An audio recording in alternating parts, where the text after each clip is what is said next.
계엄 선포 104일째인 어제 핵심 인물들에 대한 재판이 본격적으로 시작됐습니다. 김용현 전 장관 그리고 노상원 전 정보사령관 등에 대한 첫 재판이 열린 건데요. 이례적으로 발언권을 달라고 했던 김용현 전 장관, 지난번 탄핵 심판 때와 비슷한 주장을 이번에도 내놨습니다. 이 비상계엄에 실패한 가장 큰 이유가 뭐라고 생각하세요? 저는 실패 성공이라고 생각지는 않습니다. 왜냐하면 애당초 이렇게 대통령께서 오래 할 것은 아니라는 생각을 가지고 계셨고, 다수당의 어떤 그런 폐악질, 이런 어떤 국회 이 폐악질에 대해서 경종을 울리는 차원이었기 때문에 이번에 이런 경종을 충분히 국민들께 울렸다는 측면에서는 그렇게 저는 실패라고 생각지는 않습니다. 알겠습니다. 네. 자, 그런데 김용현 전 장관이 어제 재판정에서 법정이 울릴 정도로 큰 소리로 발언을 했다고 합니다. 어떤 얘기를 한 겁니까? 네, 김용현 전 국방부 장관과 노상원 전 사령관 등의 첫 재판이 어제 열린 건데요. 예. 윤 대통령을 포함해서 이 비상계엄 관련 내란 사건 1심을 맡은 형사 25부는 경찰은 경찰끼리 그리고 군인은 군인끼리 이 사건을 병합을 했고, 어제 전직 군인들의 그 첫 공판이 열린 겁니다. 그러니까 군인 재판이었군요. 네, 계엄 선포일로부터 104일 만에 열린 재판이었고요. 구속 수감 중인 피고인들 모두 수형복이 아닌 정장 차림으로 출석을 했습니다.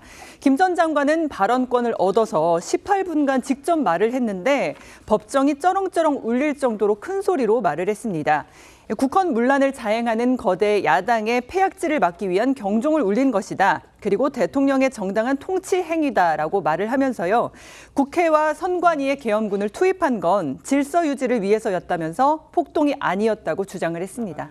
자, 그런데 이 재판 과정에서 검찰과 김 전 장관 측이 어떤 호칭 때문에 호칭 문제로 신경전을 벌였답니다.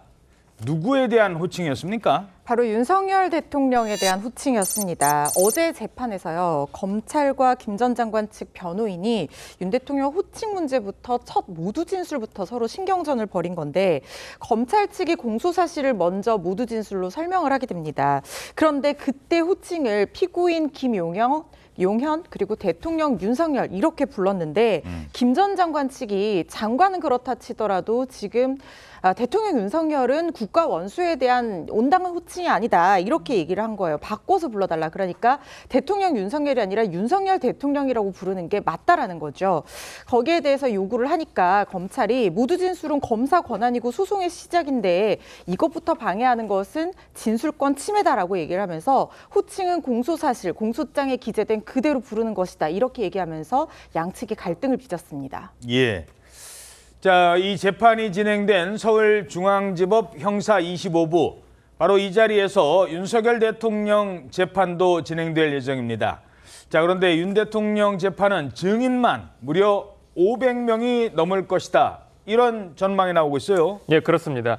내란 우두머리 혐의를 받고 있는 윤석열 대통령을 포함해서 서울중앙지법 형사합의 25부에 넘겨진 내란 사건 피고인만 해도 총 8명입니다. 현역 군인을 제외한, 그러니까 비상계엄에 관련된 모든 피고인들의 재판을 맡고 있는 것인데요. 하지만 혐의나 쟁점이 서로 조금씩 다릅니다. 예를 들면 김용현 전 장관은 국회에 군을 투입해서 국헌을 문란하게 한 혐의를 받고 있고, 그리고 조지호 경찰청장과 김봉식 전 서울청장 등은 국회를 봉쇄한 혐의를 받고 있기 때문에 이렇게 세부적인 쟁점이 조금씩 다른데요. 이 때문에 사건을 하나로 합치는 병합 심리는 어려운 상황입니다.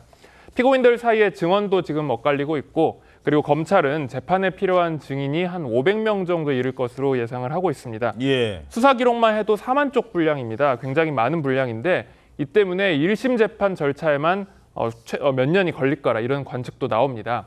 과거에 양승태 전 대법원장의 사법농단 사건에서는 수사 기록이 20만 쪽에 달했습니다. 예. 그리고 양측 신청한 증인도 200명에 달했거든요. 그래서 1심 무죄 판결을 받기까지 무려 5년이라는 시간이 걸렸습니다. 1심까지 5년. 그렇습니다. 이에 검찰은 각각 재판에서 나온 증인 신문 사항 등을 서로 공유하는 병행 심리를 해달라 이렇게 재판부에 요청을 했고요. 재판부는 오늘 24일 윤 대통령의 두 번째 공판 준비기일을 마치면 재판 일정을 맞춰 나가겠다 이렇게 밝혔습니다.